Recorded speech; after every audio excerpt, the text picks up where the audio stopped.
Welcome back to Movie Guys Improvise, the MGI podcast. You're listening to the voices of Chill with Realms. Jurassic Mark. and Faerhad Targaryen. Last month's episode, which was technically the Thanksgiving episode, we reviewed a surprise hit, Blue Hill Avenue, courtesy of Chill with Realms. Definitely worth checking out. We all gave it some pretty high scores. If you haven't seen Blue Hill Avenue, you can rent it for a few dollars on YouTube. Go ahead and do that. It is definitely worth checking out. We all recommend it. Then check out our review.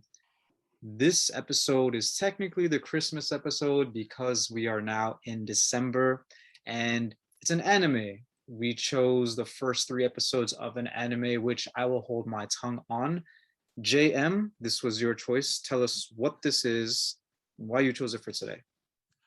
Okay, well, this is an anime called Godzilla Singular Point, Netflix original, and I chose it for today because it's something I'd been wanting to watch for a while, and I was actually holding off on watching it until I could talk about it with you guys, specifically Realms, because I know anime is his thing in a big way.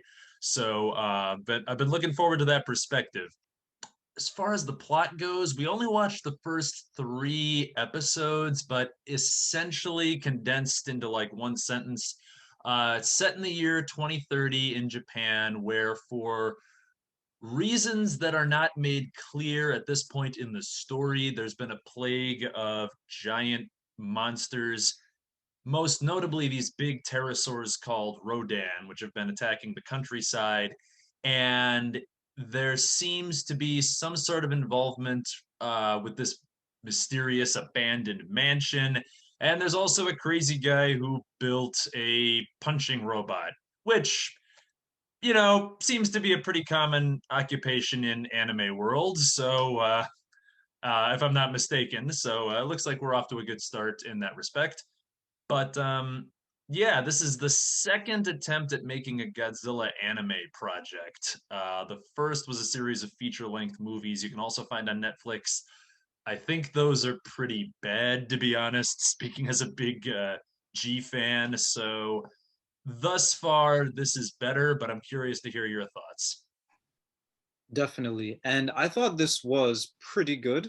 Again, this is only a review of the first three episodes, and I appreciate how these are pretty short, less than half an hour per episode, right? So makes it very easy to binge. But we, or at least I, didn't watch the whole thing yet. But I feel like I liked it enough that I would go ahead and watch the whole thing if I didn't have a whole bunch of other stuff on Netflix to catch up on. But before I get into that, before I get into my thoughts, I want to ask both of you because Realms, you are our in-house anime guy, and Jurassic Mark, you are our in-house kaiju guy. So to both of y'all, did you guys go ahead and watch the whole show anyway, or did you guys keep it to the first three episodes?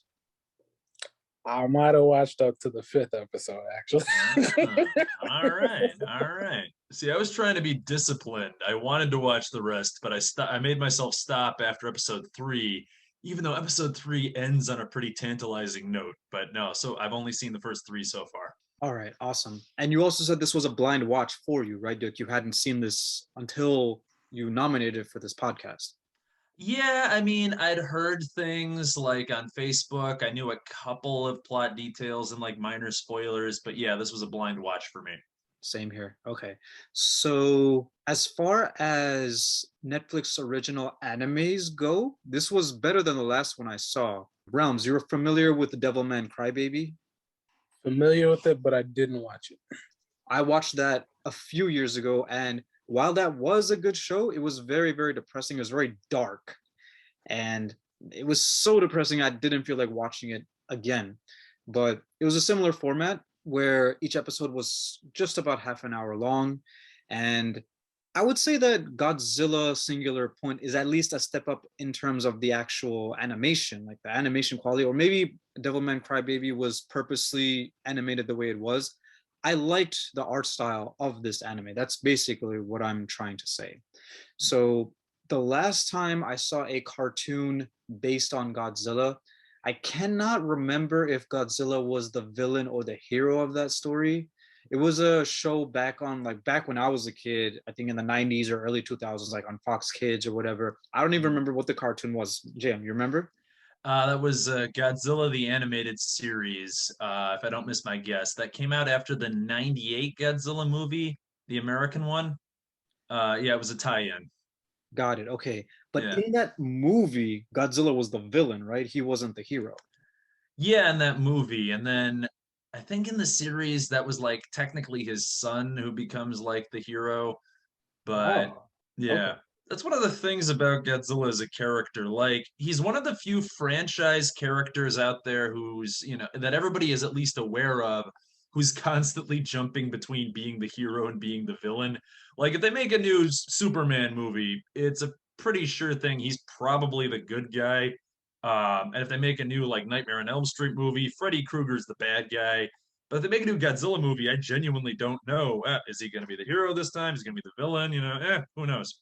Exactly. And even in Godzilla versus Kong, which came out this year, the movie tried to make it look like kind of Godzilla was gonna be the villain, but he Yeah. wasn't at all. He was just misunderstood, right? Between Kong and the public and Yeah, the what is it? The Elon Musk analog was pissing him off with his robot or something, and yeah, so he was getting antagonized.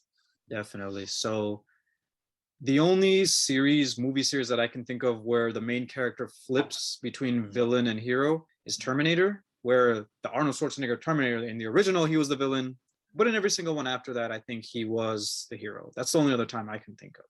Good point. Good point. Yeah.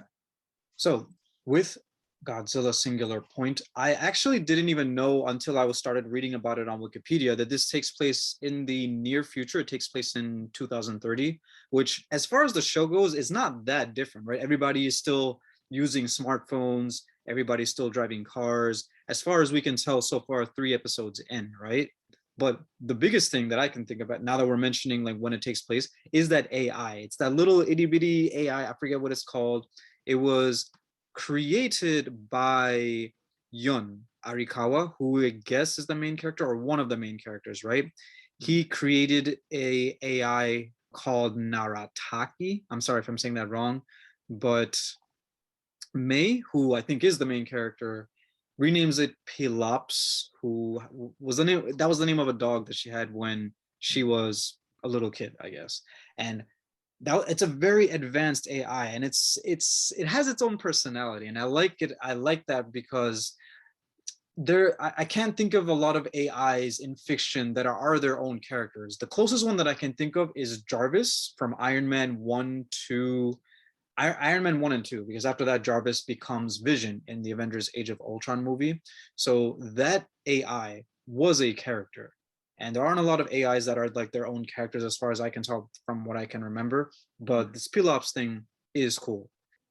And I think it'll be interesting to see. It's kind of like comic relief, but it's also very helpful because it's helped May out a lot in the 3 episodes that we've seen. So what were your guys's before I get ahead of myself, what were your guys's initial impressions on just the first 3 episodes? And I was gonna say normally it would be fine if you guys wanted to talk about however much of the show you've seen, but because I haven't seen it and I feel like I might, just wanted to keep spoilers because like the way episode 3 ended, I'm probably gonna end up watching the whole series anyway. So just from the first 3 episodes, what was y'all's first impressions? Well, I will say a lot of like the science talk was losing me because I really don't know much about those subjects. But one thing that I was really enjoying was how do I put it? Their lower frontal angles or like point of view angles where they're looking like towards the bigger creatures. I was really enjoying that because the first time they showed, I think what maybe Godzilla, the big skeleton that they had downstairs and they had to wear the suits, that shit gave me chills. So I would say I like it so far. Yeah. It's hard, I think, to judge it fairly because it's a serialized show and we've only watched the first 3 episodes. But yeah, I think these episodes have been great so far. The first one starts off as a bit of a slow burn, like you don't really see any monsters until the very end of episode 1. It's a lot of setup. But, in episode 2, there are some cool fight scenes that get, based on that. And it does a good job of, I think, ratcheting up the mystery in this universe because we still don't know what the connection of this mansion is to the plot, why it has these like Godzilla-like bones in the basement, where the Rodan are coming from exactly. You know, there's a lot that still has to be unraveled, but we're getting information as we progress. Yeah, I agree with that. And I'm actually fine with the slow burn, as you were mentioning, because these episodes are only half an hour long, right? If these were like 45 to hour long episodes and they were just slow burns, then I would feel like it's taking quite a bit for the story to get going. But the fact that they're this short, it's going to make it easy to binge, right? So I was fine. Like, I was fine with the just focusing on the human characters and the character development and having us get to know what their personalities are like. That was fine. I like pretty much every single character that we've met so far. The only character that I felt like I wasn't too crazy about was that third employee that we saw at Otaki Factory. It was introduced in the second episode. I can't even remember the Yeah. name of the character, but she had her hair dyed pink. The voice actress, whoever she was, most of the time she sounded very monotone. So her design, I guess, was kind of cool, but she sounded very monotone, and it was like, what's her personality supposed to be like besides what she looks like? I don't know. But besides that, I liked all of the characters. And as episode one was progressing, and I was wondering, when we're finally going to start seeing some of the Godzilla-ness of the show, when we saw the first Titan, then I was like, all right, shit's about to get real. And at first, May called it a pterosaur, right? Mhm. Because I should probably ask you guys this. Did you guys watch it in Japanese dialogue with English subs or the English dub? Definitely watched it in dub. I watched it in dub, partly out of convenience because right now I can only get Netflix to work on my smallest television, and I didn't want to have to like lean in to read the subtitles. So Gotcha. Okay. Well, if you like it enough, maybe you'll do what I did with Squid Game, which is the biggest thing that ever came out on Netflix ever. that I've seen Squid Game. The show's huge. Yeah. Yeah, yeah. So the Yeah. first time I watched Squid Game was I watched it with the English dub, Mhm. which, not the best choice, but I liked it so much that I watched it again because the actors were doing such a great job. Their real voices, like they deserve to hear their real voices heard. So I watched the whole show a second time with the Korean dialogue and English sub. So if it's the same way with this show, if I feel the same way, then maybe I will end up watching it twice, first with the English dub and second time with the English subs. But yeah, what I was getting at was May called the Rodan, they eventually call them Rodans, but she referred to it as a pterosaur first, I think, because that's what it looked like. It looked kind of like a pterosaur. So it comes in episode one out of nowhere, starts attacking the festival with the jet jaguar, and then at the cliffhanger of the episode, we see the basement of that station or that mansion, Misakioku, I think it's called. I'm not sure if I'm saying that correctly, but that's when we see that creepy skeleton realms that you were saying. That kind of creeped me out too, I'm not gonna lie. But I wasn't sure if that was supposed to be Godzilla because it kind of just looked like a tyrannosaur to me. I feel like at the time, like I was thinking it, but honestly, it didn't seem big enough. So I feel like it would be a lot more colossal. Mhm. Exactly. But it could also be like a Godzilla that wasn't fully grown. Because as we see in further episodes with the Rodans that show up later with like the flock of them, right? Like thousands of them that show up in the Red Sea, like they just pop out of the ocean. And the news is mentioning how these Rodans are significantly smaller than the ones from the first couple of episodes, right? So maybe, yeah, there will be different sized Titans all throughout the show. Who knows? But Yeah. I did want to mention one thing about the about the Jet Jaguar. The face of the thing kind of reminded me of the villain from Mighty Morphin Power Rangers. I don't know if you guys Mhm. watched Power Rangers way in the beginning, but there was this one villain from Mighty Morphin Power Rangers who looked like a red skeleton, and his face, that villain's face reminded me of that. Oh, you talking about Lord Zed? Yes. Yeah. Yes. Hell yeah. Yeah, I guess so. Yeah, I can see it. They're reminding me of Titans from another anime, Attack on Titan. Like they have that fleshy look to them. I've heard of Attack on Titan, and I think that's probably one of the most famous animes on Netflix, right? That's another Netflix original. I don't know. It's not a Netflix original, I don't think, but can't remember if they have all the episodes on there or not. But it's one of the most highly regarded animes that are not the typical everybody fight each other and gain another power up like Dragon Ball Z type thing. Yeah, I was gonna say, and it has also multiple seasons, right? Like not just one season, like a few season 2, season 3, all. Yeah. This anime, Singular Point, I think it was released this year, right, Jam? This is a new anime debuted in 2000. Yeah, it was. It came out like a month after the new Godzilla versus Kong movie. So, and there aren't any future Godzilla projects announced right now, so this is gonna have to like tide us over for a little while. But yeah. So, question for you actually, and I'm not Mm. sure if you would also know this, maybe you would. Is this a Warner Brothers property or like a joint Warner Brothers Netflix property? Because Godzilla versus Kong and Godzilla, the King Kong movies, those are all Warner Brothers properties, right? So I don't know if Godzilla, the character itself, is copyrighted by Warner Brothers. Because if it is, then wouldn't that technically mean Netflix would have needed permission from Warner Brothers to get this anime going? So Warner Brothers and Legendary Pictures were loaning out the character of Godzilla. He's owned by Toho, which is a studio in Japan. And I think this was a Netflix Toho production. So yeah, no, Godzilla's Toho's baby, and like Toho is like even by big studio standards, really, really anal about other people using Godzilla without their permission. Like they even made fun of it in one of the Austin Powers movies. Like I don't know if you remember, but like there's a scene where this guy's dressed up like a giant dinosaur, and somebody says it's Godzilla, and he says, "Well, legally we can't say it's Godzilla for X, Y, and Z." So like that was kind of like a reference to Toho just like being pretty possessive over their big guy. But yeah. Gotcha. Okay, well, there was a joke of a similar vein in Mm. Spider-Man Into the Spider-Verse, where at the very end of it, Spider Pig says, "That's all, folks," and Miles Morales says, "Can he say that legally?"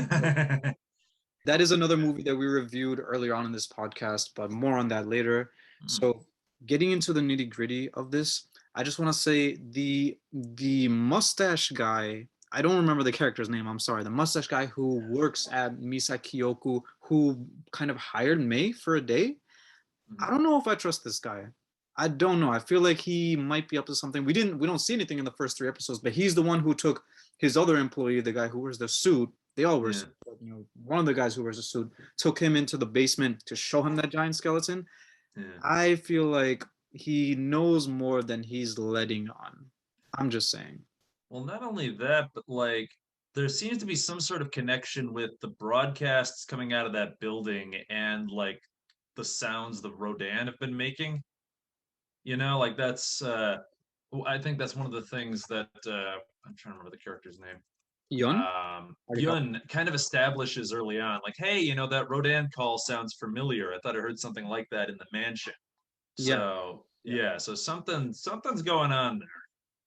So their job, Yun and Haburo, their job was to investigate the abandoned mansion, but that mansion didn't look really abandoned. It looked pretty clean, and I think the lights were on, unless they turned the lights on. I'm just saying, didn't necessarily look abandoned, but yes, the radio waves did match. And we find out, I think, in episode 3 that the Rodans are attracted to radio waves, right? So we have kind of yet to see what's causing the Rodans to just drop dead. My favorite part of the show so far was definitely the showdown between Jet Jaguar and the first Rodan. That was awesome. Okay, especially because we didn't even get to see Jet Jaguar's full potential. They just brought the Jet Jaguar there just as kind of like not a prop, but a thing to present at the festival, right? Because these little kids are like, oh, that thing looks stupid or blah, blah, blah, blah. But I was ready to see this thing go off. And it just so happened that it can fight and it needed to fight a Rodan that showed up, right? So I'm sure as the show develops, Jet Jaguar will get some upgrades. And we also saw in the Otaki factory that they had even more equipment shipped there. So we'll have more machinery and stuff to combat the Titans, which I think will be very fun to watch. But yeah, we don't really know what's causing them to drop dead. Like we kind of see where they come from. They come from the ocean, and I don't know if that's a thing that previous Godzilla literature had established, that they just come from the Red Sea. But that's what this show established, and it's still kind of a mystery because at the end of the 3rd episode, we see a giant monster Mhm. around a submarine, right? That looks like it's gonna get messy. Whatever that is, whatever it's up to. So yeah, I took a peek ahead. There's actually two of them motherfuckers in there. Oh my God. Okay. I feel like there's a roadblock in this discussion because it's tough to say how much more we can predict because Mm, there's really no way to tell what's causing those Rodans to die. I feel like that's an important plot mm, point, right? Is like why are they just randomly dying? What Yun and Habaru did, I thought was very brave, cranking up the radio waves, radio signals to lure all of them away from town. God knows how far away they drove, mm. and then they just all randomly started dying. That's all I was gonna say. Is there's really no way for us to tell unless you guys picked up some clues. I didn't from my watch. I don't know, but if they didn't die, they were fucked. Well, I picked up a little musical clue. So at the very end of episode 3, when they're showing this creature following the submarine, they play this sort of bombastic, brassy music. That's the original like Godzilla theme from the old movies.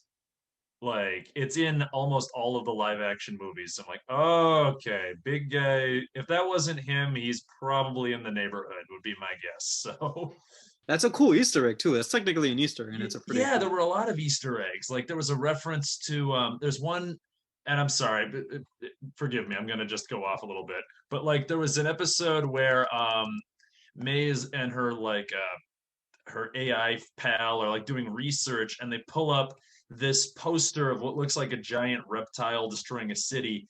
That was actually a poster of The Beast from 20,000 Fathoms, which is the American monster movie that inspired the original Godzilla. So that's like a deep cut Easter egg right there. So, yeah, I don't get to brandish this knowledge often, so thank you for your indulgence. You are most welcome, Jurassic Mark. Yeah. What can I say? Dude, I had no idea that it was actually an American film essentially that inspired the original Godzilla, because that's kind of what it sounded like you were explaining. Yeah, I mean, that's like the simplified version. Yeah, the premise of the original Godzilla was inspired by an American film that came out the year before. However, the original Godzilla was also inspired by the real life bombing of Hiroshima and then the nuclear testing in the Pacific. So, sort of combine those two elements and you get the first Godzilla movie. Got it. Okay, interesting. Well, Yeah. as far as musical hints go, there was this folk song that Yun and Habaru encountered, I think, when they went into the mansion. And when Mhm. that song was playing, it sounded to me like it was Hindi. Like, this is Japanese, right? It's anime, so it was Japanese. But I think they later even mentioned that it is an old Indian folk song. So I'm like, oh, so it does. Now I get why it sounds familiar because it is probably Hindi. So that song I think the Rodans were attracted to, but I mean I'm not sure, but it seemed like that folk song is either was relevant or it's going to be relevant in the future too. I don't know. Yeah, because it's what they were playing at the mansion, or at least that's like a signal he encountered first at the mansion. Yeah, Exactly. Yeah. yeah. So yeah, it'll be interesting to see where they take these like they're attracted to certain things. I think like Yun and Habaru were mentioning when the flock of Rodans were coming towards town and wreaking havoc.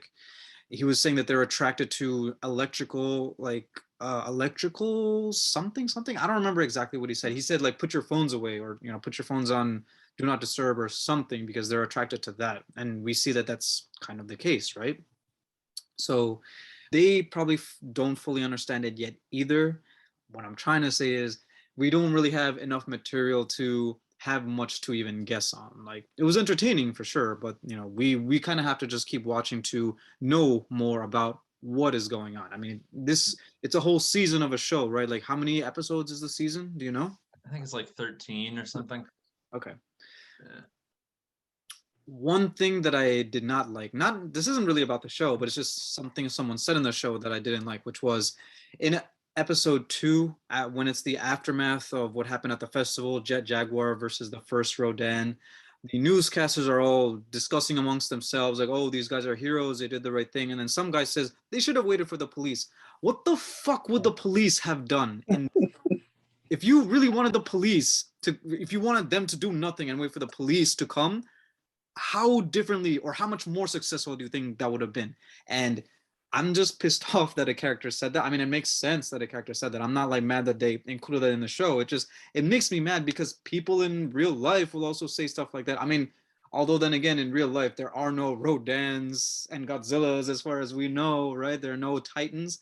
I'm just saying in fiction like this, characters say stuff like that because that's how people might react to it. But what? Tell me seriously, what would the police have done that would have been so much better than what Jaguar was able to do against the Titans? Tell me, please enlighten me, gentlemen, enlighten me. What would the There's always got to be that one guy. Somebody swoops in and says the damn, like, they're getting mad and calling him a vigilante. Like, what is this guy doing? Like, he just saved everybody. Be happy. He would have saved the police too. The police would have showed up and Jaguar would have saved them too. Yeah. I mean, I don't know if Tokyo PD has like a kaiju unit. Probably wouldn't be the worst investment, but yeah, I'm not sure if they would have been equipped for the situation.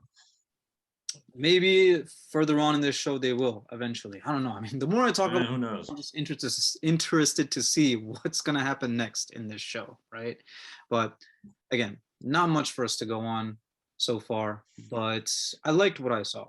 I'm just thinking, what more like can I say? Like I liked Goro, who is the CEO or the manager of Otaki. He's kind of like the stereotypical quirky old man character who's like, not happy-go-lucky, but like just eccentric, right? He's just, and even after coming out of the hospital in cast, somehow he was the first to get into the car to say, "What are you guys waiting for? We gotta go. We gotta go help these people in town or something." So, yeah. He also had a really nice car. Like, oh my gosh, it looked like a Ferrari or something. Yep. Yeah.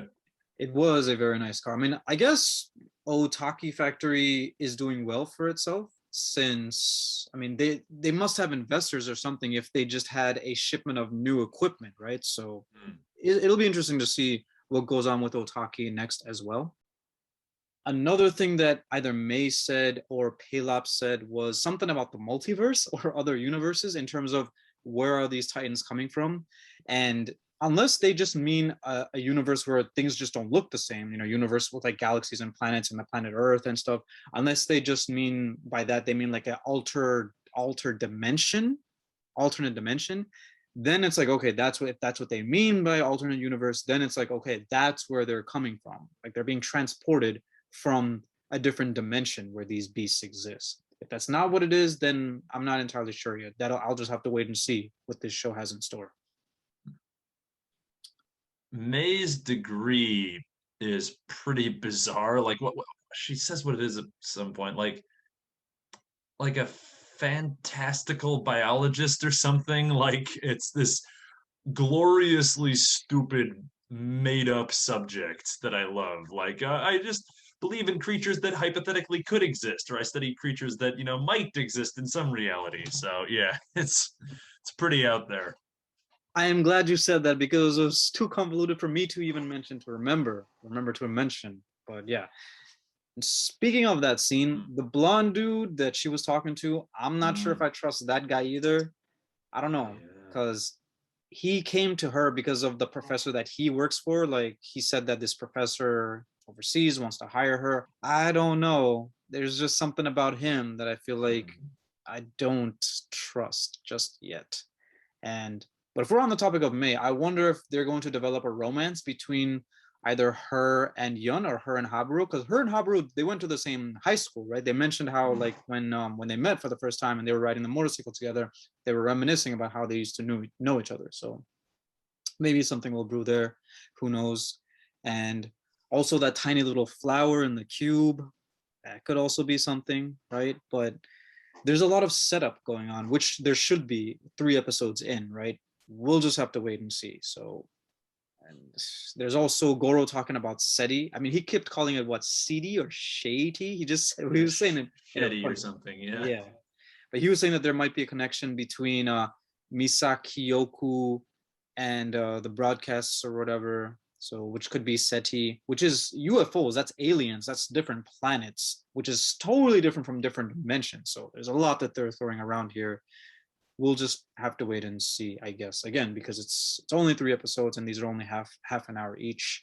So, I think I've kind of wrapped up my thoughts on it. Is there anything else that you gentlemen want to mention before we go into ratings? I don't know. Well, going back to the couple characters that don't really trust too much. I'd say since it's so early on, it's definitely fair not to trust them, because I've seen my fair share of anime characters who they seem one way for a very long time throughout the series, and then you find out, bam, completely different. One example, Itachi from Naruto. Everybody thought he was the bad guy, and then you find out he's doing all this shit to protect the village. So it's definitely fair to be a little bit cautious with who's good and who's bad in these shows. Fair enough. I was just gonna say I was pleasantly surprised by how fluid the fight scenes are. Like, the animation in those fights is spectacular. And I guess it's a pleasant surprise because the last attempt at a Godzilla anime had some pretty like stiff animation by comparison. But here, yeah, they're trading punches, they're clawing at each other, they're body slamming. It's great. Yeah, yeah. It almost felt like the animation for the fight scenes were a little different from the like the regular animation. Like it almost looked like CGI mixed in with like regular animation, if that makes sense. Which was cool. Like I said, the fight scene between Jet Jaguar and the first Rodan was my favorite part of the show so far.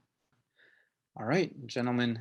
JM, this was your choice, and it's not totally fair to grade a show on the first 3 episodes, but if we're gonna do that, if you want to, go ahead and give the first 3 episodes a rating.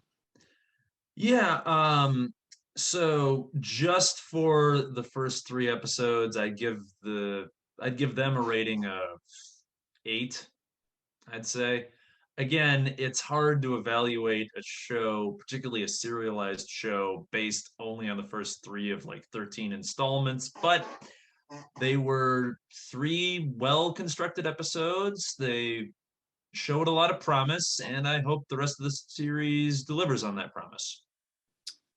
And I'll one up you on that as well. I was going to give it an 8 out of 10, which was the rating I've been giving to our reviews of, the first few episodes of any anime. So yeah, it's up there for me. And from the first 3 episodes, enough is going on that I want to see what continues happening. And I like the characters. Like the characters in any show is definitely a driving force for me of like how much do I want to like keep up with this? Like how invested am I in it? If I connect with the characters, that does it a lot for me, along with the plot, of course. But yeah, so 8 out of 10 for me. Well, I haven't really been, watching too much anime recently, and I haven't really been feeling anime at the moment, so I probably just like a 1 for me. But nah. Did you say 1? No. Oh my god. All jokes. All right. Now my honest rate, I want to say it's, for me right now, a 7 with a strong potential to increase the more we see. My favorite thing about it so far, that very first fight with the old guy in the machine, it gave me so much nostalgia because it made me think about the old Cartoon Network shows, Dexter's Laboratory, where he had his robot that he get in there and he's fighting everything.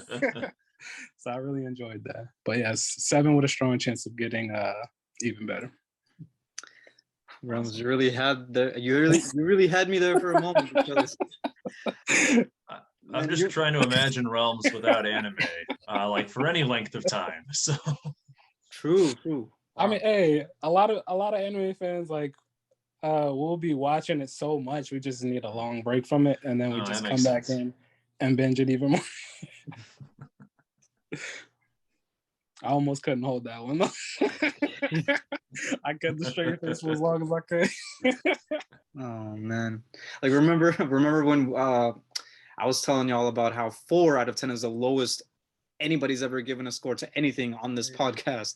You were about to go all the way down to, but yeah, I don't think Yeah. we'll Cold ever. red, cold red. Yeah, I'm still sorry about that because I remember it was a movie you picked, and I feel bad. I was Not. no, it was Oh, The Day After Tomorrow. That was the one I gave like a 4 ooh. to, but I think I was just mostly mad because I write about science for a living, and that movie just gets it so phenomenally wrong. Don't even worry about it, man. I Yeah, mean, I know. It's a Roland Emmerich movie. the You monk. know, you have to expect that kind of thing. It doesn't make a whole lot of scientific sense. I just like it because of like the characters and the story Yeah, behind it, like not the plot. We made a distinction between plot and story at some Yep. point, I think. But I mean, The Monkey King, I gave that a 4 out of 10. That was Realm's choice, and our retired co-host Al Rogers gave Aladdin 2019 a 4 out of 10, and that was my choice too. But I digress. We got to find something that like breaks the glass floor and gets us all to like give it like a 2 or like a 1.5, like I'm star rating. saying, yo, we gotta do like a 3-month long. Everybody pick the worst movie they can find. I am down for that. That could be a theme for next year, as far as I'm concerned. But we'll talk about that later. Yeah, but Well, like we could. I mean, depending on what the doesn't have next to be. episode is. Okay, so it's a movie that's not even out yet. So who knows how amazingly good or amazingly bad it's going to be. So Mm. this is a movie that I'm so hyped for. I have not been this hyped for a movie since The Dark Knight Rises, which was all the way back, came out in 2012, almost 10 years ago. This movie, I'm sure you guys have heard of it, is called Spider-Man No Way Home.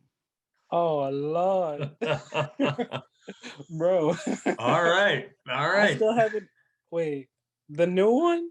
Yes, that comes out next week. God, I still gotta watch Oh. the first and second one. I gotta catch up, man. Now I got a reason. I haven't watched like any of the MCU things since I think the last Spider-Man movie. So damn, I gotta catch up. Okay. It's very coincidental that I mentioned Spider-Man earlier on in this podcast because we were talking about like just inside jokes, right? Or not really inside jokes, about like how the owner of Godzilla is just very keen on, not having Godzilla mentioned or anything. And then that's when I mentioned Spider-Man Into the Spider-Verse, which was a movie we reviewed on this podcast, and in my opinion, best Spider-Man movie ever. So this movie, Spider-Man No Way Home, is very, very hyped. I have been looking forward to this movie all year long, and it is the most hyped I have ever been for a movie ever. And it is going to be the first episode of the next season of this podcast, because this is the season finale. Godzilla, Singular Point. We are done here. The next time you'll catch us on the MGI podcast headquarters will be for this season's recap. So Spider-Man No Way Home will kick off in January. So you guys have time. You guys have plenty of time to catch up on all the Spider-Man, all the Marvel Cinematic Universe you want and need. Just saying. They had a meme. I was asking, do I have to watch Spider-Man 1, 2, 3, 1, 2, 1 in order to understand? I saw that. Yeah. Well, Into the Spider-Verse is getting a sequel too. Like, did you guys see that teaser? Across the Spider-Verse. Yeah. Yeah, that looks cool That's too. awesome. Spider-Gwen is back. Oh shit. Played by Hallie Steinfeld, who is one of the main characters of Hawkeye. So, which is another MCU show that's rolling out right now, and that's probably also going to be a review on MGI as well with our guest co-host Padru. He has been a guest on a few of the episodes that we have had too. He'll probably be a guest on that episode as well. So that's another thing that I have been pondering about the future of MGI as well, like how often we'll be having guests. So that will be something I'd like to discuss with you gentlemen. So again, yeah, that wraps up this season. I will catch the two of you on our recap, but that just about does it for this season of Movie Guys Improvise. We really hope 2021 has been a good year for y'all.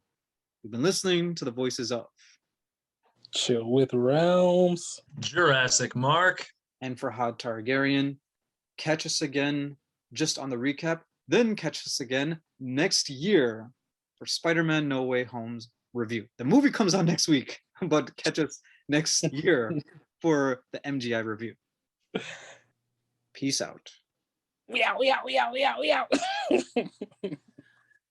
Good night, everybody.